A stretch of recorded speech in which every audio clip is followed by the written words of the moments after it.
Hello friends, ಹೇಗಿದ್ದೀರಾ? ಈ ಒಂದು ವಿಡಿಯೋದಲ್ಲಿ ನಾನು ನಿಮಗೆ ಕೆಸೆಟ್ ಪೇಪರ್ 2 ಸಬ್ಜೆಕ್ಟ್ನಲ್ಲಿ ಬರುವಂಥ ಆಸಿಡ್ಸ್ ಆ್ಯಂಡ್ ಬೇಸಸ್ ಅನ್ನೋ ಒಂದು ಕಾನ್ಸೆಪ್ಟ್ ಬಗ್ಗೆ ಹೇಳ್ತಾ ಹೋಗ್ತೀನಿ. ಹಾಗಿದ್ರೆ ಶುರು ಮಾಡೋಣ ಬನ್ನಿ. ನೋಡ್ರಿ, ಈ ಆಸಿಡ್ ಮತ್ತು ಬೇಸ್ ಅನ್ನೋ ಒಂದು ಚಾಪ್ಟರ್ ಏನಿದೆಯಲ್ಲ, ಇದರಿಂದ ಮಿನಿಮಮ್ ಆಗಿ ಒಂದು ತಪ್ಪಿರ 2 ಕ್ವಶನ್ಸ್ಗಳನ್ನು ಡೆಫಿನೆಟ್ಲಾಗಿ ಕೇಳ್ತಾರೆ. ಮಿನಿಮಮ್ ಒಂದು ಕ್ವಶನ್ ಆದರೂ ಕೇಳ್ತಾರೆ. ಅದಕ್ಕೋಸ್ಕರ 2 to 4 ಮಾರ್ಕ್ಸ್ ವರೆಗೆ ನಿಮಗೆ ಈ ಒಂದು ಚಾಪ್ಟರ್ ನಿಂದ ಬರುತ್ತೆ. ನಿಮಗೆ ಭಾಳ ಅಂದ್ರೆ ಭಾಳ ಇಂಪಾರ್ಟೆಂಟ್ ಆಗಿರುವಂಥ ಚಾಪ್ಟರ್ ಆಗಿದೆ ಇದು. ಸೊ ಹಾಗಿತ್ತು ಅಂದ್ರೆ ನಾವು ಆಸಿಡ್ ಮತ್ತು basis acid and basis chapter ಬಗ್ಗೆ ನಾವು ಸ್ಟಡಿ ಮಾಡ್ತಾ ಹೋದ್ರಾಯ್ತು.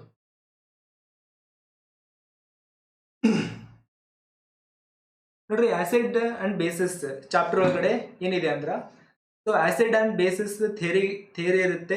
ನೆಕ್ಸ್ಟ್ ಅದ್ರ ರಿಲೇಟೆಡ್ ಎಕ್ಸಾಂಪಲ್ಸ್ಗಳಿರ್ತಾವೆ. ಅದೇ ಟೈಪ್ ಯಾವುದಾದ್ರೂ ಒಂದು ಕಂಪೌಂಡ್ನ ಕೊಟ್ಬಿಟ್ಟು ಅದು ಯಾವ ಥರದ ಆಸಿಡ್ ಅಂತಂದು ಸಹಿತ ನಮಗೆ ಕೇಳ್ತಾರೆ. ನೆಕ್ಸ್ಟು ಸ್ಟ್ರಾಂಗೆಸ್ಟ್ ಆಸಿಡ್ ಯಾವುದು, ಸ್ಟ್ರಾಂಗೆಸ್ಟ್ ಬೇಸ್ ಯಾವುದು, ನೆಕ್ಸ್ಟ್ ಅಲ್ಲಿ ಯಾವ ಥರದ ರಿಯಾಕ್ಷನ್ ಆಗುತ್ತೆ ಅನ್ನೋ ಒಂದು ಕ್ವಶನ್ಸ್ಗಳನ್ನು ಸಹಿತ ಅವ್ರು ಕೇಳ್ತಾರೆ. ಸೊ ಹಾಗಿದ್ರೆ ನಾವು ಈಗ ಕಲಿತಾ ಹೋದ್ರಾಯ್ತು. ಸೊ ನೋಡ್ರಿ, ಇಲ್ಲಿ ಫಸ್ಟಿಗೆ ಏನಿದೆ ಅಂದ್ರೆ ಆಸಿಡ್ಸ್ ಆ್ಯಂಡ್ ಬೇಸಸ್ ಅಂತ ಕಾನ್ಸೆಪ್ಟ್ ಇದೆ. ಸೊ ಹಂಗಿತ್ತಂದ್ರೆ ಆಸಿಡ್ ಅಂದ್ರೆ ಏನು ಅಂತಂದ್ರೆ, ಸೊ ನಮಗೆ ಮೇನ್ಲಿ 3 ಕಾನ್ಸೆಪ್ಟ್ಸ್ಗಳಿದಾವ್ರಿ, ಅಥವಾ 3 ಥಿಯರಿ ಇದಾವೆ. ಒಂದು Arrhenius theory, Bronsted Lowry theory, Lewis theory ಅಂತ, ರೈಟ್? ಸೊ ಈಗ ನಾವು ಒಂದೊಂದೇ ಥಿಯರಿನ ನೋಡ್ತಾ ಹೋದ್ರಾಯ್ತು.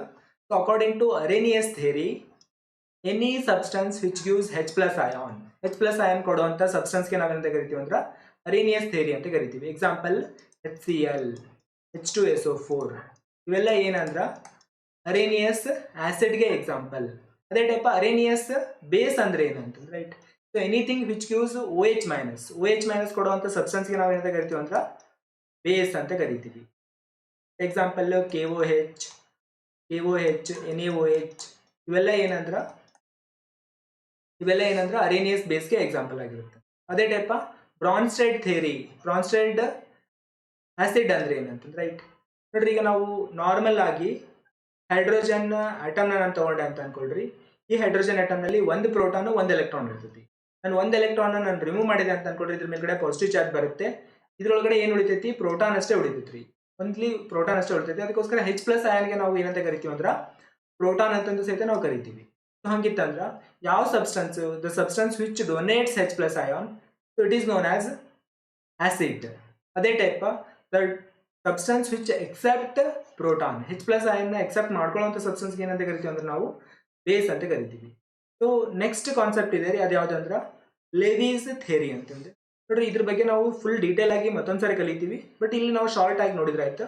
The substance which accept pair of electron, ಅದಕ್ಕೆ ನಾವೆಂತ ಕರಿತೀವಿ ಅಂದ್ರೆ ಲೆವಿಸ್ ಆಸಿಡ್ ಅಂತ ಕರಿತೀವಿ. ಬೆಸ್ಟ್ ಎಕ್ಸಾಂಪಲ್ಸ್ ಯಾವುವು ಅಂದ್ರೆ KLCl3, BeCl3, beryllium chloride, right? Antimony chloride ಇವೆಲ್ಲ ಏನಂದ್ರೆ ಲೆವಿಸ್ ಆಸಿಡ್ಗೆ ಎಕ್ಸಾಂಪಲ್ ಆಗಿರುತ್ತೆ. ಅದೇ ಟೈಪ್ ಲೆವಿಸ್ ಬೇಸ್ಗೆ ಎಕ್ಸಾಂಪಲ್ ಯಾವ್ದಾಗಿರುತ್ತೆ ಅಂದ್ರೆ NH3, PH3, carbon monoxide, carbon dioxide ಇವೆಲ್ಲ ಏನಂದ್ರೆ ಲೆವಿಸ್ ಮೀನ್ಸ್ ಬೇಸಿಸ್ಗೆ ಎಕ್ಸಾಂಪಲ್ ಆಗಿರುತ್ತೆ, ರೈಟ್? ನೋಡ್ರಿ, ಇಲ್ಲಿ ಈ ಒಂದು ಕಾನ್ಸೆಪ್ಟ್ ಏನಿದೆ ಅಲ್ಲ, Lewis acid, next Bronsted acid, so ಇದನ್ನ ನೆನ್ಪಿಟ್ಕೊಳ್ಳೋದಕ್ಕೋಸ್ಕರ ಒಂದು ಟ್ರಿಕ್ ಇದೆ. ಸೊ ಅದನ್ನ ಈಗ ಹೇಳ್ತಾ ಇದ್ದೀನಿ ನಾನು. ಸೊ ಕೆಮಿಸ್ಟ್ರಿ ಕ್ಲಾಸ್ಗೆ ಯಾರಾದ್ರೂ ಲೇಟಾಗಿ ಬಂದ್ರೆ ಅಂತ ಅನ್ಕೊಳ್ರಿ, LAT, ಅವ್ರಿಗೆ ಅಂದ್ರೆ ಒಬ್ಬ ಹುಡುಗ ಕೆಮಿಸ್ಟ್ರಿ ಕ್ಲಾಸ್ಗೆ ಲೇಟಾಗಿ ಬಂದಿದ್ದ ಅಂತ ಅನ್ಕೊಳ್ರಿ, ಅವನಿಗೆ ನಾವು ಏನಂತ ಕರಿತೀವಿ ಅಂದ್ರೆ ಬ್ಯಾಡ್ ಹುಡುಗ ಅಂತ ಕರಿತೀವಿ. ಬ್ಯಾಡ್ ಹುಡುಗ ಅಂತ ಅಂದ್ರೆ ಲೆವಿಸ್ ಆಸಿಡ್ ಟೇಕ್ಸ್ ಎಲೆಕ್ಟ್ರಾನ್, ಅದೇ ನಾನು ಬ್ರಾನ್ಸ್ಟೆಡ್ ಆಸಿಡ್ ಡೊನೇಟ್ H+ ಅಂತ, ರೈಟ್? ಸೊ ಇದು ಆಸಿಡ್ ಮತ್ತು ಬೇಸಿಸ್ ಕಾನ್ಸೆಪ್ಟ್ಗಳನ್ನು ನೆನ್ಪಿಟ್ಕೊಳ್ಳೋದಕ್ಕೋಸ್ಕರ ಇರುವಂಥ ಟ್ರಿಕ್ ಅಂತಂದು. ಸೊ ನಾವು ನೆಕ್ಸ್ಟ್ ಈ ಬ್ರಾನ್ಸ್ಟೆಡ್ ಥಿಯರಿನ ಇನ್ ಡೀಟೇಲ್ ಆಗಿ ಕಲಿತಾ ಹೋದ್ರಾಯ್ತು. So let us study about Bronsted theory. ನೋಡ್ರಿ, ಇಲ್ಲಿ ಸಾಲ್ವೆಂಟ್ ಸಿಸ್ಟಮ್ ಇದೆ, ಬಟ್ ಅದನ್ನ ನಾನು ಆಮೇಲೆ ಹೇಳ್ತೀನಿ. So let us study about Bronsted Lowry concept ಅಂತ. ಸೊ ಬಹಳಷ್ಟು ಎಕ್ಸಾಂಪಲ್ಸ್ಗಳನ್ನು ನಾವು ನೋಡ್ತಾ ಹೋದ್ರಾಯ್ತು. ನೆಕ್ಸ್ಟ್ ಕಾಂಜುಗೇಟ್ ಆಸಿಡ್ ಮತ್ತು ಕಾಂಜುಗೇಟ್ ಬೇಸ್ ಅನ್ನೋ ಒಂದು ಕಾನ್ಸೆಪ್ಟ್ ಬರುತ್ತೆ. ಸೊ ಅದು ಸಹಿತ ನಮಗೆ ಜಾಸ್ತಿ ಇಂಪಾರ್ಟೆಂಟ್ ಆಗಿರುತ್ತೆ, right? So let us study about Bronsted acid ಅಂತಂದು. ನೋಡ್ರಿ, ಇಲ್ಲಿ ಎಕ್ಸಾಂಪಲ್ಸ್ಗಳನ್ನ ನಾನು ಮತ್ತೊಂದ್ಸರಿ ಕನ್ಸಿಡರ್ ಮಾಡ್ತೀನಿ. ಲೈಕ್ HCl, ಇಲ್ಲಿ HCl ಇದೆ, ಕರೆಕ್ಟಾ? H2SO4, HNO3, next NH4+, FeH2O6 3+, AlH2O6 3+. ಇವೆಲ್ಲ ಏನಂದ್ರೆ ಬ್ರಾನ್ಸ್ಟೆಡ್ ಆಸಿಡ್ಗೆ ಎಕ್ಸಾಂಪಲ್ ಆಗಿರುತ್ತೆ. ಒಂದು ನ್ಯೂಟ್ರಲ್ ಮಾಲಿಕ್ಯೂಲ್ ಆಗಿರ್ಬೋದು ಅಥವಾ ಕ್ಯಾಟಯಾನಿಕ್ ಮಾಲಿಕ್ಯೂಲ್ ಇರ್ಬೋದು. All are example for Bronsted acid.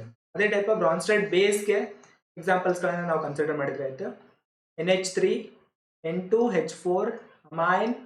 Next ಕ್ಯಾಟಯಾನಿಕ್ compounds FeH2O5O2+, AlH2O5OH2+. ಇವೆಲ್ಲ ಏನಂದ್ರೆ ಕ್ಯಾಟಯಾನಿಕ್ ಬ್ರಾನ್ಸ್ಟೆಡ್ ಬೇಸಿಸ್ ಅಂತಂದ್ರೆ. ಅದೇ ಟೈಪ್ ಆನಯಾನಿಕ್ ಇರ್ತಾವು. For example Cl-, Br-, OH-, H2O-, CO3 2-. ಇವೆಲ್ಲ ಏನಂದ್ರೆ ಆನಯಾನಿಕ್ ಬ್ರಾನ್ಸ್ಟೆಡ್ ಬೇಸಿಸ್ ಆಗಿರುತ್ತೆ, ರೈಟ್. ಅದೇ ಟೈಪ್ ಕೆಲವೊಂದು ಆಂಫೋಟೆರಿಕ್ ಕಂಪೌಂಡ್ಸ್ಗಳು ಇರ್ತಾವು. ಆಂಫೋಟೆರಿಕ್ ಎಕ್ಸಾಂಪಲ್, ಬೆಸ್ಟ್ ಎಕ್ಸಾಂಪಲ್ ಯಾವುದು ಅಂದ್ರೆ H2O ಅಂತಂದು. ಇಲ್ಲಿ ಆಂಫೋಟೆರಿಕ್ ಕೇಸ್ ಒಳಗಡೆ ಏನಾಗುತ್ತೆ ಅಂದ್ರೆ, so they behave as A acid and also as A base ಅಂತಂದ್ರೆ. ಆಸಿಡ್ ಆಗಿ ವರ್ಕ್ ಆಗುತ್ತೆ, ಜೊತೆಗೆ ಬೇಸ್ ಆಗಿ ಸಹಿತ ವರ್ಕ್ ಆಗುತ್ತೆ. ನೋಡ್ರಿ, ಇಲ್ಲಿ ಒಂದು ಇಂಪಾರ್ಟೆಂಟ್ ಕಾನ್ಸೆಪ್ಟ್ ಇದೆ. ಆ concept very very important. So ಈಗ ಅದನ್ನ ನಾವು ಈಗ ಕಲಿತಾ ಹೋದ್ರೆ ಆಯ್ತು. ಏನಂದ್ರೆ, ಯಾವುದೋ ಒಂದು ಕಂಪೌಂಡ್ನ ಕೊಡ್ತಾರೆ. ಕಂಪೌಂಡ್ನ ಕೊಟ್ಬಿಟ್ಟು ಅದ್ರದ್ದು ಕಾಂಜುಗೇಟ್ ಆಸಿಡ್ ಯಾವುದು ಅಂತ ಕೇಳ್ತಾರೆ, ಅಥವಾ ಕಾಂಜುಗೇಟ್ ಬೇಸ್ ಯಾವುದು ಅಂತ ಕೇಳ್ತಾರೆ. ಸೊ ಅದು ನಮಗೆ ತಿಳಿಬೇಕಾಗಿತ್ತು ಅಂತ ಅನ್ಕೊಂಡ್ರೆ, ಇಲ್ಲೊಂದು ಸಿಂಪಲ್ ಆಗಿರುವಂಥ ಒಂದು ಕಾನ್ಸೆಪ್ಟ್ ಇದೆ. ಸೊ ಅದನ್ನು ನಾವು ಅಂಡರ್ಸ್ಟ್ಯಾಂಡ್ ಮಾಡ್ಕೊಳ್ಳೋದಕ್ಕೆ ಪ್ರಯತ್ನ ಮಾಡಿದ್ರೆ ಆಯ್ತು. You can see this one. ಇಲ್ಲಿ ಏನಂದ್ರೆ, ಈಗ ನನ್ನ ಹತ್ರ H2SO4 ಇದೆ ಅಂತ ಅನ್ಕೊಳ್ರಿ. ಈ H2SO4 ಆಸಿಡ್ ಆಗಿದ್ದಕ್ಕೋಸ್ಕರ it will donate one H+ ion. ಒಂದು H+ ಅಯಾನ್ ಅದು ಡೊನೇಟ್ ಮಾಡ್ತಾ ಅಂತ ಅನ್ಕೊಳ್ರಿ. ಅವಾಗ HSO4- ಆಗುತ್ತೆ. ಈ HSO4- ಏನಿದೆ ಅಲ್ಲ, ಮೊದಲು ಆಸಿಡ್ ಇದ್ದಿದ್ದು ಇಲ್ಲಿ ಏನಾಯ್ತು ಅಂದ್ರೆ ಬೇಸ್ ಆಯ್ತು. ಬಟ್ ಇದಕ್ಕೆ ನಾವು ನಾರ್ಮಲ್ ಆಗಿ ಬೇಸ್ ಅಂತ ಕರೆಯೋದಿಲ್ಲ, ಅದ್ರ ಬದಲಿಗೆ ಇದನ್ನ conjugate base of this particular acid ಅಂತ ಹೇಳ್ತೀವಿ. ಅದೇ ಟೈಪ್ ನಾವು ಇಲ್ಲೊಂದು ಕಾನ್ಸೆಪ್ಟ್ ಇದೆ ನೋಡ್ರಿ. NH3 ಇದೆ ಅಂತ ಅನ್ಕೊಳ್ರಿ. NH3 ಬೇಸ್ ಆಗಿರುತ್ತೆ ಆಲ್ರೆಡಿ. ಅದಕ್ಕೆ ನಾವು ಒಂದು H+ ಅಯನ್ನ ಕೊಟ್ವಿ ಅಂತ ಅನ್ಕೊಳ್ರಿ. ಅವಾಗ NH4+ ಆಗುತ್ತೆ. ಈ NH4+ ಏನಿದೆ ಅಲ್ಲ, ಇದಕ್ಕೆ ನಾವು conjugate acid of this particular base ಅಂತ ಕರಿತೀವಿ. ನೋಡ್ರಿ, ಈ ಕಾನ್ಸೆಪ್ಟ್ಗಳನ್ನ ಸೂಕ್ಷ್ಮವಾಗಿರ್ತಾವು. ಅದನ್ನ ಕರೆಕ್ಟಾಗಿ ಅಂಡರ್ಸ್ಟ್ಯಾಂಡ್ ಮಾಡ್ಕೊಳ್ಳೋದಕ್ಕೆ ಪ್ರಯತ್ನ ಮಾಡಬೇಕು. ಈ ತರ ಆರೋ ಮಾರ್ಕ್ ಹಾಕೊಂಡ್ಬಿಟ್ಟು ತಿಳ್ಕೊಳ್ಳೋದಕ್ಕೆ ಪ್ರಯತ್ನ ಮಾಡಿ. You can definitely solve questions ಅಂತ. ನೋಡಿ, ಇದು ಆಗಿದ್ಮೇಲೆ ಈ ಇನ್ನೊಂದು ಕಾನ್ಸೆಪ್ಟ್ ಇದೆ. ಅದೇನಂದ್ರ, ಈಗ ನಮ್ಮ ಹತ್ರ ಆಲ್ರೆಡಿ ಒಂದು ಸ್ಟ್ರಾಂಗ್ ಆಸಿಡ್ ಇದೆ ಅಂತ ಅನ್ಕೊಳ್ರಿ. ಆ ಸ್ಟ್ರಾಂಗ್ ಆಸಿಡ್ H+ ಅಯನ್ನ ಕೊಡ್ತು ಅಂದ್ರ ಅವ ನಮಗೆ ಏನು ಕಾಂಜುಗೇಟ್ ಬೇಸ್ ಬರುತ್ತಲ್ಲ, ಅದು ಯಾವಾಗಲೂ ವೀಕ್ ಆಗಿರುತ್ತೆ. ಅದೇ ಟೈಪ್ ನಮ್ಮ ಹತ್ರ ಒಂದು ಸ್ಟ್ರಾಂಗ್ ಬೇಸ್ ಇದೆ ಅಂತ ಅನ್ಕೊಳ್ರಿ. ಅದು ಒಂದು H+ ಅಯನ್ನ ಕೊಡ್ತು ಅಂತ ಅನ್ಕೊಳ್ರಿ. ಅವ ನಮಗೆ ಬರುವಂತ ಕಂಪೌಂಡ್ ಏನಿದೆ ಅಲ್ಲ, ಸೊ ಅದೇನಾಗಿರ್ತೈತೆ ಅಂದ್ರೆ ಅದು ವೀಕ್ ಕಾಂಜುಗೇಟ್ ಆಸಿಡ್ ಆಗಿರುತ್ತೆ ಅಂತ, ರೈಟ್. H+ ಅಯನ್ ಕೊಡೋದಿಲ್ಲ, ಬಟ್ ಅದರಿಂದ ಫಾರ್ಮ್ ಆಗುವಂತ ಆಸಿಡ್ ವೀಕ್ ಆಗಿರುತ್ತೆ ಅಂತ, ರೈಟ್. ಅಂದ್ರೆ ಸ್ಟ್ರಾಂಗ್ ನಿಂತ್ರ ವೀಕ್ ಬರುತ್ತೆ, ಸ್ಟ್ರಾಂಗ್ ನಿಂತ್ರ ವೀಕ್ ಬರುತ್ತೆ ಅಂತ, ರೈಟ್. ನೋಡ್ರಿ, ಇದಾಗಿದ್ಮೇಲೆ ಆಸಿಡ್ ಮತ್ತು ಬೇಸ್ ಕಂಪ್ಯಾರಿಸನ್ ನಾವು ಕಲ್ತ್ರಾಯ್ತು. ಅಂದ್ರೆ ಈಗ ನಾನು ಎರಡು ಆಸಿಡ್ಸ್ಗಳನ್ನ ನಾನು ಕಂಪ್ಯಾರಿಸನ್ ಮಾಡ್ತಾ ಇದ್ದೆ ಅಂತ ಅನ್ಕೊಳ್ರಿ. ಅವಾಗ ನಾವು ಅದರದ್ದು ಕಾನ್ಸಂಟ್ರೇಷನ್ ಬೇಸಿಸ್ ಮೇಲ್ಗಡೆ ನಾವು ಕಂಪ್ಯಾರಿಸನ್ ಮಾಡೋದಿಲ್ಲ. ಸೊ ಅದ್ರ ಬದಲಿಗೆ ನಾವು ಪರ್ಸೆಂಟೇಜ್ ಆಫ್ ಅಯನೈಸೇಷನ್ ಬೇಸಿಸ್ ಮೇಲ್ಗಡೆ ನಾವು ಕಂಪ್ಯಾರಿಸನ್ ಮಾಡ್ತೀವಿ, right. So relative strength of acid is A measure of percentage of ionisation but not the concentration. So ಅದಕ್ಕೋಸ್ಕರ ಈಗ 2 ಆಸಿಡ್ಸ್ ಆಫ್ ಇಕ್ವಿಮೋಲಾರ್ ಕಾನ್ಸಂಟ್ರೇಷನ್, ಈಗ 2 ಆಸಿಡ್ಸ್ಗಳಿದಾವೆ ಅಂತ ಅನ್ಕೊಳ್ರಿ, ಅದರದ್ದು ಕಾನ್ಸಂಟ್ರೇಷನ್ ಸೇಮ್ ಇದೆ ಅಂತ ಅನ್ಕೊಳ್ರಿ. ಅವಾಗ ನಾವೇನ್ ಮಾಡ್ತೀವಿ ಅಂದ್ರೆ, strength of acid 1 divided by strength of acid 2 is equal to the square root of Ka1 divided by Ka2 ಅಂತ, ರೈಟ್. ನೋಡಿ, ಇಲ್ಲಿ ಒಂದು ಹೊಸ ಕಾನ್ಸೆಪ್ಟ್ ಇದೆ, ಅದ್ರ ಬಗ್ಗೆ ಹೇಳ್ತೀನಿ ನಾನು ನಿಮಗೆ.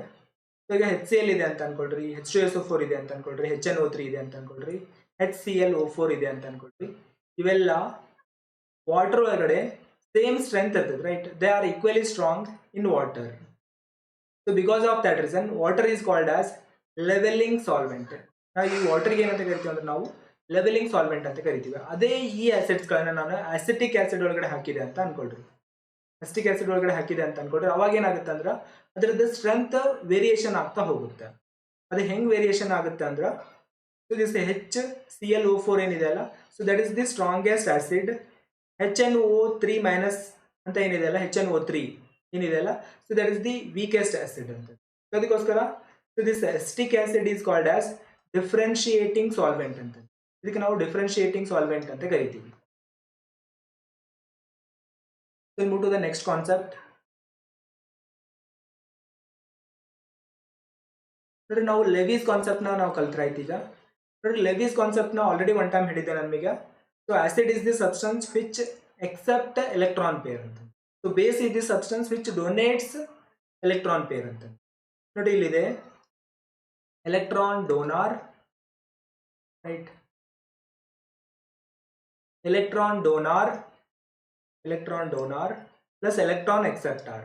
ಇವೆರಡು ಕಂಬೈನ್ ಆದವು ಅಂತ ಅನ್ಕೊಡ್ರಿ, ಅವ ನಮಗೆ ಒಂದು ಬಾಂಡ್ ಫಾರ್ಮ್ ಆಗುತ್ತಾ. ಆ ಬಾಂಡ್ಗೆ ಏನಂತ ಕರಿತೀವಿ ಅಂದ್ರೆ ನಾವು ಕೋಆರ್ಡಿನೇಟ್ ಕೋವಲೆಂಟ್ ಬಾಂಡ್ ಅಥವಾ ಸಿಂಪಲ್ ವರ್ಡ್ಸ್ ಒಳಗಡೆ ಕೋವೆಲೆಂಟ್ ಬಾಂಡ್ ಅಂತ ಕರಿತೀವಿ. ನೋಡ್ರಿ ಇಲ್ಲಿ ಒಂದು ಬೆಸ್ಟ್ ಎಕ್ಸಾಂಪಲ್ ಇದೆ, NH3 ಇದೆ ಅಂತ ಅನ್ಕೊಡ್ರಿ. ಅದಕ್ಕೆ ನಾನು Ag+ ನ ಹಾಕಿದೆ ಅಂದ್ರೆ ಅವಾಗ ಅದು AgNH3 twice 2 times H+ means plus ಆಗುತ್ತೆ ರೀ, ರೈಟ್. ಅಂದ್ರೆ ಸಿಲ್ವರ್ ಅಮೋನಿಯಾ ಕಾಂಪ್ಲೆಕ್ಸ್ ಫಾರ್ಮ್ ಆಗುತ್ತೆ. This is electron donor, this is electron acceptor. ಇದೇನಿದೆ ಅಲ್ಲ, ಇದು ಒಂದು ಕೋಆರ್ಡಿನೇಷನ್ ಬಾಂಡ್ ಆಗಿರುತ್ತೆ. ನೋಡ್ರಿ ಇನ್ನೊಂದು ಸ್ವಲ್ಪ ಎಕ್ಸಾಂಪಲ್ಸ್ಗಳನ್ನ ನಾವು ನೋಡಿದ್ರಾಯ್ತು. ಲೆವಿಸ್ ಆಸಿಡ್ಗೆ example gallium chloride, antimony chloride, boron fluoride, boron chloride, SO2, CO2, SO3 ಇವೆಲ್ಲ ಏನಂದ್ರೆ ಲೆವಿಸ್ ಆಸಿಡ್ಗೆ ಎಕ್ಸಾಂಪಲ್ ಆಗಿರುತ್ತೆ. ನೋಡ್ರಿ ಲೆವಿಸ್ ಬೇಸ್ಗೆ ಎಕ್ಸಾಂಪಲ್ಸ್ ಕಳೆದವು, ಅವನು ಸಹಿತ ನಾವು ನೋಡಿದ್ರಾಯ್ತು. Let us consider Lewis base example. ನೋಡ್ರಿ ಇಲ್ಲಿದೆ ನೋಡ್ರಿ H2O, NH3, ಈಥರ್, ಆಲ್ಕೋಹಾಲ್, ಇದರಲ್ಲೆಲ್ಲ ಆಕ್ಸಿಜನ್ ಇರ್ತೈತಿ. Oxygen donate electron pair, so for that reason they are Lewis bases. ಅದೇ type carbon monoxide means C6H6, NO, alkene, alkyne, all of them are Lewis bases ಅಂತ. ನಾವು common ಆಗಿ ಹೇಳೋದಾಯ್ತು ಅಂತ ಅನ್ಕೊಡ್ರಿ, coordination compounds ಒಳಗಡೆ ನಾವು ಎಷ್ಟು ಲಿಗ್ಯಾಂಡ್ಸ್ಗಳನ್ನ ಯೂಸ್ ಮಾಡ್ತೀವಲ್ಲ, all of them are considered as Lewis bases ಅಂತಂದು. ನೋಡ್ರಿ ಇಲ್ಲೊಂದು ಮೀನ್ಸ್ ಇಂಪಾರ್ಟೆಂಟ್ ಪಾಯಿಂಟ್ ಇದೆ, ಏನಂದ್ರೆ bare electron means bare proton ಅಂತ ಇದೆ ಅಂತ ಅನ್ಕೊಡ್ರಿ, H+ ಅಷ್ಟೇ ಇದೆ ಅಂತ ಅನ್ಕೊಡ್ರಿ, that is the strongest Lewis acid. ಅದೇ ಟೈಪ್ ಬೇರ್ ಎಲೆಕ್ಟ್ರಾನ್ ಇದೆ ಅಂತ ಅನ್ಕೊಡ್ರಿ, that is the strongest Lewis base ಅಂತ. Will move to the next concept.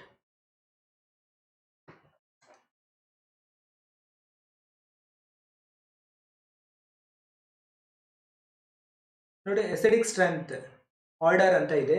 Acidic strength order ನಮಗೆ ಇಂಪಾರ್ಟೆಂಟ್ ಆಗಿರುತ್ತೆ. ಇದನ್ನ ನಾವು ಮೋಸ್ಟ್ ಆಫ್ ಟೈಮ್ಸ್ ಎಕ್ಸಾಮ್ನಲ್ಲಿ ಎಕ್ಸ್ಪೆಕ್ಟ್ ಮಾಡ್ಬೋದು ನಾವು. ಸೊ ಈಗ ನಮ್ಮ ಹತ್ರ ಒಂದು ಆಸಿಡ್ ಇದೆ ಅಂತ ಅನ್ಕೊಳ್ರಿ, ಆ ಆಸಿಡ್ ಅಲಾಂಗ್ ದಿ ಪೀರಿಯಡ್ ಇತ್ತು ಅಂತ ಅನ್ಕೊಳ್ರಿ. So example CH4, NH3, H2O, HF. ಈಗ ಇವಿಷ್ಟು ತೊಗೊಂಡೆ ಅಂತ ಅನ್ಕೊಳ್ರಿ, ಅಲಾಂಗ್ ದಿ ಪೀರಿಯಡ್ ಹೈಡ್ರೋಜನ್ ಕಂಪೌಂಡ್ಸ್ಗಳನ್ನು ನಾನು ಕನ್ಸಿಡರ್ ಮಾಡಿದೆ ಅಂತ ಅನ್ಕೊಳ್ರಿ. HF is the most acidic compound. So ಅದೇ ಟೈಪ್ ನಾನು ಸೊ ಡೌನ್ ದಿ ಗ್ರೂಪ್ ನಾನು ಕನ್ಸಿಡರ್ ಮಾಡಿದೆ ಅಂತ ಅನ್ಕೊಳ್ರಿ, HF, HCl, HBr, HI. ಇಲ್ಲಿ ಏನಾಗುತ್ತೆ ಅಂದ್ರೆ top to bottom acidic strength ಏನಾಗುತ್ತೆ ಅಂದ್ರೆ ಡಿಕ್ರೀಸ್ ಆಗ್ತಾ ಹೋಗುತ್ತೆ. ಅದೇ ಟೈಪ್ ಗ್ರೂಪ್ ನಂಬರ್ 16 ಸಹಿತ you can consider. Group number 16 ಒಳಗಡೆ ಸಹಿತ ಇದೇ ಥರದ ಪ್ರಾಬ್ಲಮ್ ಆಗುತ್ತೆ, ಇದೇ ಥರದ ಪ್ಯಾಟರ್ನ್ ಫಾಲೋ ಆಗುತ್ತೆ. ಸೊ ಹೈಡ್ರೋಜನ್ ಟೆಲೂರಿಯಂ ಅಂತ ಏನಿದೆ ನೋಡ್ರಿ, H2PE ಅಂತ ಏನಿದೆಯಲ್ಲ, so that is the strongest acid ಅಂತ ನೋಡ್ರಿ. ಅದೇ ಟೈಪ್ ಈಗ ನಾನು ಸೊ ಸೇಮ್ ಗ್ರೂಪ್ ಒಳಗಡೆ ಬರುವಂಥ same element, so acidity increases with on increase in oxidation number ಅಂತ. ಇಲ್ಲಿ ಎಲಿಮೆಂಟು ಸಹಿತ ಸೇಮ್ ಇದೆ, ಗ್ರೂಪು ಸಹಿತ ಸೇಮ್ ಇದೆ. ಸೊ ಹಂಗಿದ್ದಾಗ ನಾವು ಏನು ಕನ್ಸಿಡರ್ ಮಾಡ್ಬೇಕಂದ್ರೆ ಆಕ್ಸಿಡೇಷನ್ ನಂಬರ್ ಕನ್ಸಿಡರ್ ಮಾಡಬೇಕು. HClO, HClO2, HClO3, HClO4. ಇಲ್ಲಿ +1, +3, +5 ಆಕ್ಸಿಡೇಷನ್ ಸ್ಟೇಟ್, ಮತ್ತು ಇಲ್ಲಿ +7 ಆಕ್ಸಿಡೇಷನ್ ಸ್ಟೇಟ್. +7 ಆಕ್ಸಿಡೇಷನ್ ಸ್ಟೇಟ್ ಇದೆ ಅಂತ ಅನ್ಕೊಡ್ರಿ. So that is the strongest acid ಅಂತಂದ್ರೆ ನೋಡ್ರಿ. ಇದ್ರ ರಿವರ್ಸ್ ಈಸ್ ಆಲ್ಸೋ ಟ್ರೂ. ಈಗ ನಾ ಇದರಿಂದ H+ ಅನ್ನ ರಿಮೂವ್ ಮಾಡಿದೆ ಅಂತ ಅನ್ಕೊಡ್ರಿ, then it will became conjugate base ಅಂತಂದ್ರೆ. ಕಾಂಜುಗೇಟ್ ಬೇಸ್ ಸ್ಟ್ರೆಂತ್ ಏನಿದೆಯಲ್ಲ, ಈ ಅಸಿಡಿಕ್ ಸ್ಟ್ರೆಂತ್ ಇದೆ ಎಕ್ಸಾಕ್ಟ್ಲಿ ರಿವರ್ಸ್ ಆರ್ಡರ್ನಲ್ಲಿ ಇರ್ತೈತಿ. ಅದೇ ಟೈಪ್ ನಾನು ಆಕ್ಸಿಡೇಷನ್ ಸ್ಟೇಟ್ ಸೇಮ್ ಇತ್ತು ಅಂತ ಅನ್ಕೊಡ್ರಿ, ಅವಾಗ ನಾವು ಯಾವ ಮೆಥಡ್ನ ನಾವು ಫಾಲೋ ಮಾಡ್ಬೇಕಂದ್ರೆ oxo acids of element with same oxidation state. ಅವಾಗ ನಾವೇನು ಮಾಡ್ಬೇಕಂದ್ರೆ ಸೊ ಯಾವುದೇ ಜಾಸ್ತಿ ಎಲೆಕ್ಟ್ರೋನೆಗೆಟಿವ್ ಇರ್ತೈತೆ ನೋಡ್ರಿ, that itself is the strongest acid ಅಂತ. ಸೊ ಅದೇ type here also we have one more concept. ಈಗ ನನಗೆ ಕೋಆರ್ಡಿನೇಷನ್ ಕಂಪೌಂಡ್ಸ್ಗಳಿದ್ವು ಅಂತ ಅನ್ಕೊಳ್ರಿ. ಸೊ ದ ಒನ್ ಎಲಿಮೆಂಟ್ ಅದು metal with highest oxidation state, so that itself is the strong acid ಅಂತ. ಸ್ಟ್ರಾಂಗ್ ಆಸಿಡ್ ಅಂತಂದ್ರೆ ನೋಡ್ರಿ. ನೆಕ್ಸ್ಟ್ ಇನ್ನೊಂದು ಕಾನ್ಸೆಪ್ಟ್ ಬರ್ತೈತಿ, ಇದಕ್ಕೆ ಏನಂತ ಕರಿತೀವಿ ಅಂದ್ರೆ ನಾವು ಸೊ ಲಕ್ಸ್ ಫ್ಲಡ್ ಕಾನ್ಸೆಪ್ಟ್ ಅಂತಂದ್ರೆ. ಈ ಲಕ್ಸ್ ಫ್ಲಡ್ ಕಾನ್ಸೆಪ್ಟ್ ಏನಿದೆ ಅಲ್ಲ, ಇದನ್ನ ನಾವು ಜಾಸ್ತಿ ಮೆಟಲ್ ಆಕ್ಸೈಡ್ಸ್, ಸಾಲಿಡ್ ಮೆಟಲ್ ಆಕ್ಸೈಡ್ಸ್ಗಳನ್ನ ಎಕ್ಸ್ಪ್ಲೇನ್ ಮಾಡೋದಕ್ಕೋಸ್ಕರ ಯೂಸ್ ಮಾಡ್ತೀವಿ. Acid is the substance which accept oxide ion, right. Oxide ಅಯಾನ್ನ ಎಕ್ಸೆಪ್ಟ್ ಮಾಡ್ಕೋತು ಅಂತ ಅನ್ಕೊಂಡ್ರೆ ಅದಕ್ಕೆ ನಾವು ಎಂತ ಕರಿತೀವಿ ಅಂದ್ರೆ ಆಸಿಡ್ ಅಂತ ಕರಿತೀವಿ. Base is the substance which donate oxide ion. ನೋಡಿ ಇಲ್ಲೊಂದು ಬೆಸ್ಟ್ ಎಕ್ಸಾಂಪಲ್ ಥ್ರೂ ನಾನು ನಿಮಗೆ ಹೇಳ್ತೀನಿ ಅಂದ್ರೆ ಅಂಡರ್ಸ್ಟ್ಯಾಂಡ್ ಆಗುತ್ತೆ. ಫಾರ್ ಎಕ್ಸಾಂಪಲ್ ಈಗ ಮೀನ್ಸ್ ಬೆರಿಲಿಯಂ ಆಕ್ಸೈಡ್ ಇದೆ ಅಂತ ಅನ್ಕೊಳ್ರಿ, ರೈಟ್. ಬೆರಿಲಿಯಂ ಆಕ್ಸೈಡ್ ಇದೆ ಅಂತ ಅನ್ಕೊಳ್ರಿ ಅಥವಾ ಕ್ಯಾಲ್ಸಿಯಂ ಆಕ್ಸೈಡ್ ಇದೆ ಅಂತ ಅನ್ಕೊಳ್ರಿ. ನಮಗೆ ಆಲ್ರೆಡಿ ಗೊತ್ತಿದೆ ರೀ ಕ್ಯಾಲ್ಸಿಯಂ ಆಕ್ಸೈಡ್ ಬೇಸ್ ಅಂತಂದ್ರೆ, ರೈಟ್. ಈಗ ನಾನು ಈ ಕ್ಯಾಲ್ಸಿಯಂ ಆಕ್ಸೈಡ್ನ ನಾನು ಯಾವ್ದಾರ ಒಂದು ರಿಯಾಕ್ಷನಲ್ಲಿ ಯೂಸ್ ಮಾಡಿದೆ ಅಂತ ಅನ್ಕೊಳ್ರಿ, ಇದು ಡೆಫಿನೆಟ್ಲಿ ಏನು ಮಾಡ್ತೈತಿ, ಇದು ಆಕ್ಸಿಜನ್ನ ಕೊಡ್ತೈತಿ. ಸೊ ಹಂಗಿತ್ತಂದ್ರೆ ಇದು ಏನಾಯ್ತು ರೀ, ಇದು ಬೇಸ್ ಆಯ್ತು, right. So base is the substance which donate oxide ion, O2- ಕೊಟ್ಬಿಡ್ತೈತ್ರಿ ಅದು, ರೈಟ್. ಸೊ ಇದು ಒಂದು ಎಕ್ಸಾಂಪಲ್ ನಾವು ಯೂಸ್ ಮಾಡ್ಬೋದು. ಅದೇ ಟೈಪ್ ಬೇರೆ ಯಾವ್ದಾರ ಎಲಿಮೆಂಟ್ಸ್ಗಳಿದ್ವು ಅಂತ ಅನ್ಕೊಳ್ರಿ. So they accept that oxide ion, right. ನೋಡ್ರಿ ಕೆಲವೊಂದು ಆಂಫೋಟೆರಿಕ್ ಆಕ್ಸೈಡ್ಸ್ಗಳು ಇರ್ತವು. So they gain oxygen 2-, they lose oxygen 2-, right. For example, zinc oxide, aluminum oxide, they are example for amphoteric oxide ಅಂತಂದ್ರೆ. ನೋಡ್ರಿ ಉಶಾನೋವಿಚ್ ಕಾನ್ಸೆಪ್ಟ್ ಅಂತ ಐತ್ರಿ. ನೋಡ್ರಿ ಅದಕ್ಕಿಂತ ಮೊದಲಿಗೆ ನಾವಿಲ್ಲಿ ಸಾಲ್ವೆಂಟ್ ಸಿಸ್ಟಮ್ಸ್ ಅಂತ ಇದೆ, ಅದನ್ನ ನಾನು ಮಿಸ್ ಮಾಡಿದ್ದೆ, ಅದನ್ನ ಈಗ ನಾನು ನಿಮಗೆ ಹೇಳ್ಕೊಂಡು ಬರ್ತೀನಿ.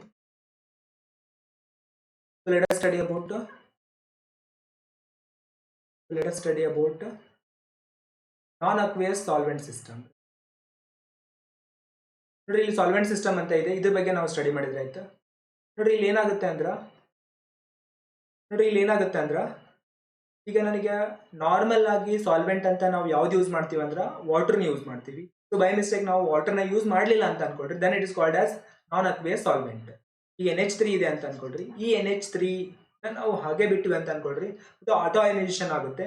ಆಟೋ ಅಯನೈಸೇಷನ್ ಆಗಿಬಿಟ್ಟು 2 ಅಯಾನ್ಸ್ಗಳನ್ನ ಕೊಡ್ತೈತ್ರಿ, NH4+ NH2- ಅಂತ. ನೋಡ್ರಿ ಇದು ಕ್ಯಾಟಯಾನ್, ಇದು ಆನಯಾನ್. ಸೊ ಅದೇ ಟೈಪ್ Na2O4 ಇದೆ ಅಂತ ಅನ್ಕೊಳ್ರಿ. ಸೊ ಇದು ಡೊನೇಟ್ ಮಾಡ್ತಾ ಅಂತ ಅನ್ಕೊಳ್ರಿ, ಆಟೋ ಅಯನೈಸೇಷನ್ ಆಯ್ತಂದ್ರೆ NO+, ನೆಕ್ಸ್ಟ್ NO3- ಆಗುತ್ತೆ. ಅದೇ ಟೈಪ್ SO3 ಇದ್ದಿದ್ದು ಡಿಸೋಸಿಯೇಟ್ ಆಯ್ತಂದ್ರೆ SO4+ ಬರುತ್ತೆ, ನೆಕ್ಸ್ಟ್ SO2- ಬರುತ್ತೆ. ನೋಡ್ರಿ ಅದೇ ಟೈಪ್ ಇನ್ನೊಂದು ಮೋಸ್ಟ್ ಇಂಪಾರ್ಟೆಂಟ್ ಕಾಂಪೌಂಡ್ ಇದೆ ಅಂದ್ರೆ ಸಾಲ್ವೆಂಟ್ ಸಿಸ್ಟಮ್ ಇದೆ, ದಟ್ ಇಸ್ SO2 ಅಂತಂದ್ರೆ. SO2 ಇದ್ದಿದ್ದು ನಾವು ಡಿಸೋಸಿಯೇಟ್ ಮಾಡಿದ್ವಿ ಅಂತ ಅನ್ಕೊಳ್ರಿ, ಅವಾಗ ಅದೇ ನಮಗೆ ಏನು ಕೊಡುತ್ತಂದ್ರೆ, ನೋಡ್ರಿ ಇಲ್ಲಿ ನಮಗೆ ಏನು ಕೊಡುತ್ತಂದ್ರೆ SO, ನೋಡ್ರಿ SO,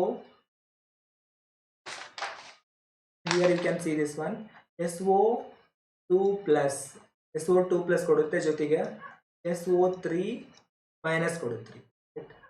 ಸೊ SO2 ನಾನು ಡಿಸೋಸಿಯೇಟ್ ಮಾಡಿದೆ ಅಂದ್ರೆ SO2+ ಕೊಡುತ್ತೆ, ಜೊತೆಗೆ SO3- ಕೊಡುತ್ತೆ. ಸೊ ಯಾವುದಾದ್ರೂ ಒಂದು substance, if any substance which increases the concentration of A cation, so then it is considered as a acid in that particular solvent system. So by any substance which increases the concentration of OH- ion, so then it is considered as, then it is called as base, right. ನೋಡಿ ಇದೆಲ್ಲ ನಿಮಗೆ ತಿಳಿದಿದೆ ಅಂತ ಅನ್ಕೋತೀನಿ. So ಈಗ ನಾವು ಏನು ಮಾಡಿದ್ರೆ ಆಯ್ತಂದ್ರೆ, let us consider the next concept.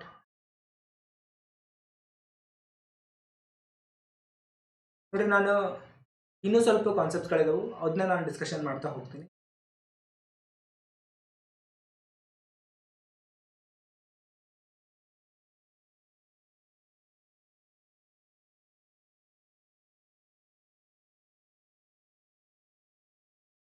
ನೋಡ್ರಿ ಉಶಾನೋವಿಚ್ ಕಾನ್ಸೆಪ್ಟ್ ಏನಿದೆಯಲ್ಲ ದಟ್ ಡಿಸ್ಕಸ್. ಈಗ ನೋಡ್ರಿ ನಾನು ನಿಮಗೆ ಹೇಳಿದೆ, ಸೊ ಏನಂದ್ರೆ, ಸೊ ಇಲ್ಲಿ ಒಂದು ಕಾನ್ಸೆಪ್ಟ್ ಬಂದಿತ್ತು,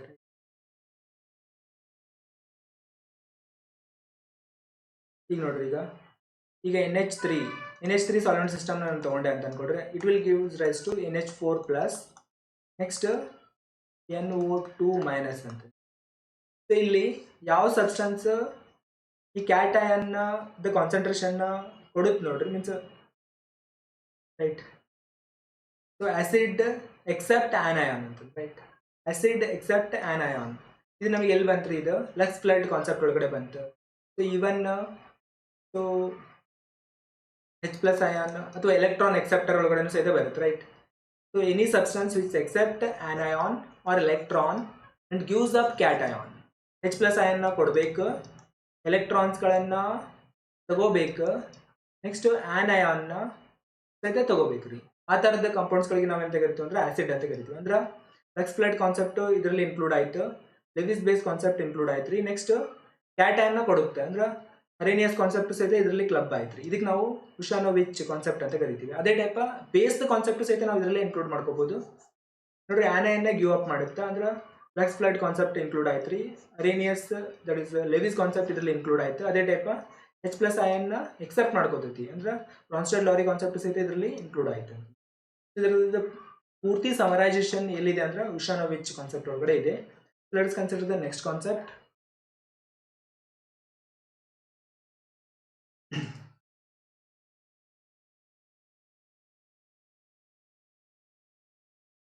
ನೋಡಿ ಇಲ್ಲಿ ಕೆಲವೊಂದು ಕಾನ್ಸೆಪ್ಟ್ಸ್ಗಳಿದಾವೆ, ಇವನ್ನ ನಾನು ಮತ್ತೆ ಆಮೇಲೆ ಹೇಳ್ತೇನೆ ನಮಗೆ.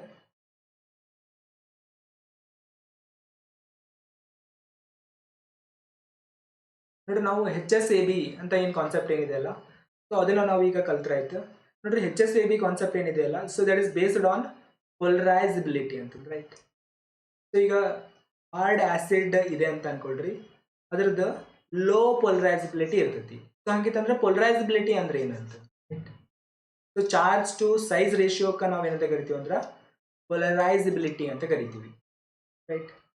ಸೊ ಅಂದ್ರೆ ಕೆಲವು ಸೈಂಟಿಸ್ಟ್ಗಳು ಏನು ಫೈಂಡ್ ಔಟ್ ಮಾಡ್ತಾರೆ ಅಂದ್ರೆ, ಈಗ ನಮಗೆ ಏನು ರಿಯಾಕ್ಷನ್ಸ್ಗಳು ಆಗ್ತಾವೆ ನೋಡ್ರಿ, ಆಸಿಡ್ ಮತ್ತು ಬೇಸ್ ರಿಯಾಕ್ಷನ್ಸ್ಗಳು, ಅದರಲ್ಲಿ ಅವು ಸ್ಟ್ರಾಂಗ್ ಇರಲಿ ಸ್ಟ್ರಾಂಗ್ ಇರದೇ ಇರಲಿ, ಬಟ್ ಸ್ಟ್ರಾಂಗ್ ಅಂದ್ರೆ ಹಾರ್ಡ್ ಆಸಿಡ್ ಹಾರ್ಡ್ ಬೇಸ್ ಅವೆರಡರದ್ದು ಇಂಟ್ರಾಕ್ಷನ್ ಏನಿರ್ತದಲ್ಲ ಅದು ಸ್ಟ್ರಾಂಗ್ ಆಗಿರುತ್ತೆ.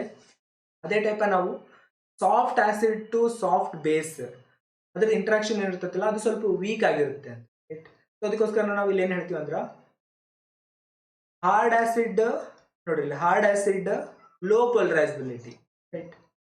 ಸೊ ಅದೇ ನಾನು ವೀಕ್ ಆಸಿಡ್ ಇದೆ ಅಂತ ಅನ್ಕೊಡ್ರಿ, ಇಲ್ಲಿ ನೋಡ್ರಿ ಹಾರ್ಡ್ ಆಸಿಡ್ ಆಯ್ತು, soft acid. So soft acid high polarisability. So because of that reason hard to hard ಇಂಟ್ರಾಕ್ಷನ್ಸ್ಗಳೇನಾರ ಇದ್ವು ಅಂತ ಅನ್ಕೊಳ್ರಿ, they are ionic in nature. Soft to soft ಇಂಟ್ರಾಕ್ಷನ್ಸ್ಗಳೇನಾರ ಇದ್ವು ಅಂತ ಅನ್ಕೊಳ್ರಿ, they are covalent in nature with pi bonding ಅಂತ, right. So ಇದ್ರ ಬಗ್ಗೆ ಮತ್ತೆ ಕಲ್ತ್ರ ಆಯ್ತು ನಾವು ಇದನ್ನ. ನಮಗೆ ಇಲ್ಲಿ ಜಾಸ್ತಿ ಇಂಪಾರ್ಟೆಂಟ್ ಆಗುವಂಥ ಕಾನ್ಸೆಪ್ಟ್ ಯಾವುದು ಅಂದ್ರೆ, ನಾವಿಲ್ಲಿ ಏನು ಮಾಡ್ಬೇಕಂದ್ರೆ ಯಾವುದು ಸ್ಟ್ರಾಂಗ್ ಮೀನ್ಸ್ ಯಾವುದು ಹಾರ್ಡ್ ಆಸಿಡ್, ನೆಕ್ಸ್ಟ್ ಯಾವುದು ಸಾಫ್ಟ್ ಆಸಿಡ್, ಯಾವುದು ಸಾಫ್ಟ್ ಬೇಸ್, ಯಾವುದು ಹಾರ್ಡ್ ಬೇಸ್. ಸೊ ಇದನ್ನು ನೆನ್ಪಿಟ್ಕೊಳ್ಳೋಷ್ಟು ನಮಗೆ ಕೆಪಾಸಿಟಿ ಬಂತ ಅಂತ ಅನ್ಕೊಳ್ರಿ, ಅಟ್ಲೀಸ್ಟ್ ಒಂದು ಅಥವಾ ಎರಡು ಕ್ವಶನ್ಸ್ಗಳನ್ನು ಡೆಫಿನೆಟ್ಲಿ ಆಗಿ ಸಾಲ್ವ್ ಮಾಡ್ತೀವಿ ಅಂತ. ನೋಡಿ ಇಲ್ಲೊಂದು ಡೈಗ್ರಾಮ್ ಹಾಕಿದ್ದೀನಿ ನಾನು, ರೈಟ್. ಸೊ ಪಿರಿಯಾಡಿಕ್ ಟೇಬಲ್ದು ಒಂದು ಡೈಗ್ರಾಮ್ ಇದೆ. ಈ ಪಿರಿಯಾಡಿಕ್ ಟೇಬಲ್ನಲ್ಲಿ ಈ ಒಂದು ನಿಕ್ಕೆಲ್ ಕೆಳಗಡೆ ಅಂತ ಹಿಡ್ಕೊಂಡು ಇಲ್ಲೇನು ಬರುತ್ತಲ್ಲ ಈ ಎಲ್ಲ ಕಂಪೌಂಡ್ಸ್ಗಳಿಗೆ ನಾವೇನಂತ ಕರಿತೀವಿ ಅಂದ್ರೆ ನಾವು ಹಾರ್ಡ್ ಆಸಿಡ್ಸ್ ಅಂತ ಕರಿತೀವಿ, ಹಾರ್ಡ್ ಆಸಿಡ್ಸ್ ಅಂತ ಕರಿತೀವಿ. ನೋಡ್ರಿ ಮೋಸ್ಟ್ ಆಫ್ ದ ಇಲ್ಲಿ ಹಾರ್ಡ್ ಆಸಿಡ್ಸ್ ಏನಾಗಿರ್ತಾವ ಅಂದ್ರೆ ಮೆಟಲ್ಸ್ಗಳಾಗಿರ್ತಾವ ಅಂತ. ಸೊ ಅದೇ ಟೈಪ್ ನಾನು ಇಲ್ಲಿ ಈ ಕಡೆ ಬಂದೆ ಅಂತ ಅನ್ಕೊಳ್ರಿ, ಇಲ್ಲೇನು ಕಂಪೌಂಡ್ಸ್ಗಳು ಏನಿದಾವೆ ನೋಡ್ರಿ ಇಲ್ಲಿ. ಸೊ ಜಿಂಕ್ನ ಬಿಡ್ಬೇಕು ನಾವು. ಸೊ ಜಿಂಕ್ ಬಿಟ್ಟು ಉಳಿದಿರುವಂಥ ಕಂಪೌಂಡ್ಸ್ಗಳು ಏನಿದಾವಲ್ಲ they are called as soft acids ಅಂತ. So they are considered as soft acid ಅಂತ. ಅದೇ type soft base, next hard base, ಅದನ್ನ ಫೈಂಡ್ ಔಟ್ ಮಾಡೋದಕ್ಕೂ ಸಹಿತ ಇಲ್ಲೊಂದು ಟ್ರಿಕ್ ಇದೆ. ಸೊ ಅದೇನಂದ್ರೆ ನೋಡ್ರಿ ಇಲ್ಲಿ ನೈಟ್ರೋಜನ್ನು, ಆಕ್ಸಿಜನ್, ಫ್ಲೋರಿನ್ ಈ ಮೂರು ಕಂಪೌಂಡ್ಸ್ಗಳಿರುವಂಥ ಅಂದ್ರೆ ಈ ಮೂರು ಎಲಿಮೆಂಟ್ಸ್ ಇರುವಂಥ ಯಾವ್ದಾರ ಒಂದು ಕಂಪೌಂಡ್ ಇತ್ತು ಅಂತ ಅನ್ಕೊಳ್ರಿ. So that is compulsory hard. So there is no S term in these elements. So for that reason they are hard bases ಅಂತಂದು. ಅದೇ ಟೈಪ್ ನಾನು ಫಾಸ್ಫರಸ್ ಮತ್ತು ಸಲ್ಫರ್ ಎರಡು ಕಂಪೌಂಡ್ಸ್ಗಳನ್ನು ನಾನು ತೊಗೊಂಡೆ ಅಂತ ಅನ್ಕೊಳ್ರಿ, ಎರಡು ಎಲಿಮೆಂಟ್ಸ್ಗಳನ್ನು ತೊಗೊಂಡೆ ಅಂತ ಅನ್ಕೊಳ್ರಿ. So those compounds with phosphorus and sulphur they are considered as soft base, ಯಾಕಂದ್ರೆ ಇದರಲ್ಲಿ ಎಸ್ ಅನ್ನೋ ಒಂದು ಲೆಟರ್ ಇದೆ ನೋಡ್ರಿ. ಇದು ಜಸ್ಟ್ ನೆನ್ಪಿಟ್ಕೊಳ್ಳೋದಕ್ಕೋಸ್ಕರ ಟ್ರಿಕ್ ಅಷ್ಟೇ, ಆಕ್ಚುಯಲ್ ಇಂಟ್ರಾಕ್ಷನ್ಸ್ಗಳು ಡಿಫ್ರೆಂಟ್ ಆಗಿರುತ್ತೆ ಅಂತ ನೋಡ್ರಿ. ಇಲ್ಲಿಗೆ ಥಿಯರಿ ಕಂಪ್ಲೀಟ್ ಆಗುತ್ತೆ, ಅಂದ್ರೆ ಈ ಕ್ಲಾಸಿಗೆ ಥಿಯರಿ ಕಂಪ್ಲೀಟ್ ಆಗುತ್ತೆ. ನಾನು ಮತ್ತೆ ಬೇರೆ ಕ್ಲಾಸ್ ಒಳಗಡೆ ಸ್ವಲ್ಪ ಥಿಯರಿನ ಮತ್ತೊಂದು ಸ್ವಲ್ಪ ಹೇಳ್ತೀನಿ ನಾನು ನಿಮಗೆ. ಈಗ ಒಂದು ಸ್ವಲ್ಪ ಕ್ವಶನ್ಸ್ಗಳನ್ನು ಸಾಲ್ವ್ ಮಾಡಿದ್ರೆ ಆಯ್ತು ನಾವು.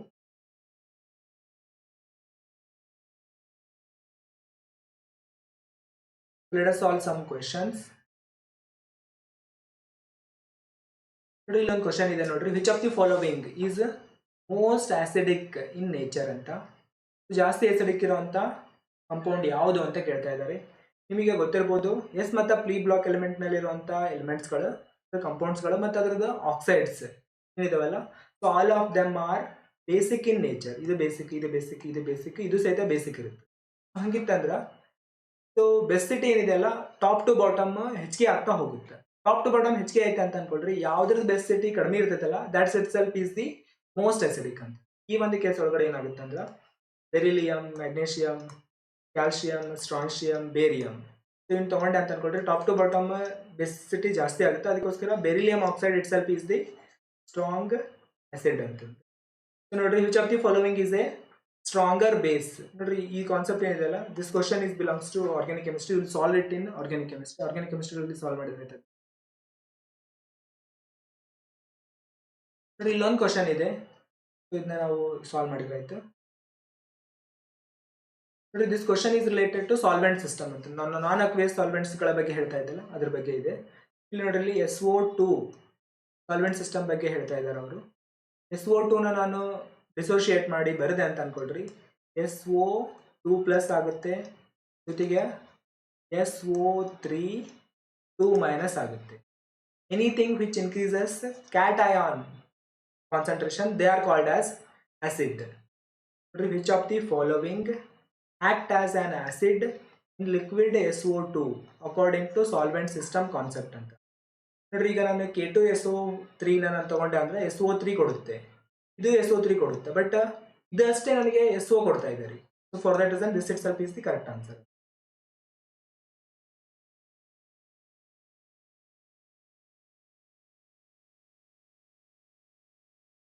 ನೋಡ್ರಿ, ಇಲ್ಲೊಂದು ಕ್ವಶನ್ ಇದೆ ನೋಡ್ರಿ, ಐಡೆಂಟಿಫೈ ದಿ ಸ್ಟ್ರಾಂಗೆಸ್ಟ್ ಆಸಿಡ್ ಅಂತ. ನಾನು ನಿಮಗೆ ಇದನ್ನ ಆಲ್ರೆಡಿ ಒನ್ ಟೈಮ್ ಹೇಳಿದ್ದೆ. ಈಗ ನಾನು ಸೇಮ್ ಗ್ರೂಪ್ ಒಳಗಡೆ ಸೊ ಆಸಿಡ್ಸ್ಗಳನ್ನ ನಾನು ಕಂಪ್ಯಾರಿಸನ್ ಮಾಡ್ತಾ ಇದ್ದೆ ಅಂತ ಅನ್ಕೊಂಡ್ರೆ, we have to compare their oxidation state. Oxidation ಸ್ಟೇಟ್ನ ನಾವು ನೋಡಬೇಕಾಗುತ್ತೆ. ಯಾವುದ್ರದ್ದು ಆಕ್ಸಿಡೇಷನ್ ಸ್ಟೇಟ್ ಜಾಸ್ತಿ ಇರ್ತದಲ್ಲ, that compound is the strongest acid ಅಂತ. In this particular case HClO4 ಅಂತ ಏನಿದೆ ಅಲ್ಲ, that is the strongest acid ಅಂತ. ನೋಡ್ರಿ, ನಾನು ಇಲ್ಲಿಗೆ ಕ್ಲಾಸ್ನ ಸ್ಟಾಪ್ ಮಾಡ್ತೀನಿ. ನೋಡ್ರಿ, ಈ ವಿಡಿಯೋ ನಿಮಗೆ ಇಷ್ಟ ಆಗಿತ್ತು ಅಂತ ಅನ್ಕೊಡ್ರಿ, ಮತ್ತು ನಮ್ಮ ಕ್ಲಾಸಿಗೆ ಜಾಯ್ನ್ ಆಗೋರಿದ್ರಿ ಅಂತ ಅನ್ಕೊಡ್ರಿ, ನೀವು ಡೆಫಿನೆಟ್ಲಿ ಜಾಯ್ನ್ ಆಗ್ಬೋದು. 750 rupees ಪರ್ ಮಂತ್ ಇರುತ್ತೆ. ನಾವು ರೆಕಾರ್ಡೆಡ್ ವಿಡಿಯೋನ, ಸೊ ಪ್ರತಿದಿನ ವಿಡಿಯೋನ ರೆಕಾರ್ಡ್ ಮಾಡಿಬಿಟ್ಟು ಸೊ ನಿಮಗೆ ಒಂದು ಪ್ಲಾಟ್ಫಾರ್ಮ್ ಇದೆ ಗ್ರಾಫಿ ಅಂತಂದು, ಅಲ್ಲಿ ಅಪ್ಲೋಡ್ ಮಾಡ್ತೀವಿ. ಅಲ್ಲಿಂದ ನೀವು ನೋಡ್ಬೋದು. ಮತ್ತು ನಾವು ಯಾವ ಚಾಪ್ಟರ್ನ ಅಥವಾ ಯಾವ ವಿಡಿಯೋನ ನಾವು ನಿಮ್ಗೆ ಮಾಡಿರ್ತೀವಿ ನೋಡ್ರಿ, ಅದು ಯಾವ ಚಾಪ್ಟರ್ನ ಕಂಪ್ಲೀಟ್ ಮಾಡಿರ್ತೀವಲ್ಲ ಅದ್ರ ರಿಲೇಟೆಡ್ ನೋಟ್ಸು ಸಹಿತ ನಿಮಗೆ ಸಿಗುತ್ತೆ. ಸೊ ನೀವು ನಿಮಗೆ ಈ ಕ್ಲಾಸ್ ಇಷ್ಟ ಆಗಿತ್ತು ಅಂದರೆ you can definitely join our class. ನಂಬರ್ನ ಇಲ್ಲಿ ಒಂದ್ಸರಿ ಮೆನ್ಷನ್ ಮಾಡುತ್ತೆ ನೋಡ್ರಿ, 88613888 ಅಂತ. ಈ ಒಂದು ನಂಬರ್ ಯೂಸ್ ಮಾಡ್ಕೊಂಡ್ಬಿಟ್ಟು ನಮ್ಮನ್ನು ಕಾಂಟ್ಯಾಕ್ಟ್ ಮಾಡಿ ನಮ್ಮ ಕ್ಲಾಸ್ಗೆ ಜಾಯ್ನ್ ಆಗ್ಬೋದು ಅಂತಂದೆ. So thank you very much for watching this video, for your patience. So thank you very much.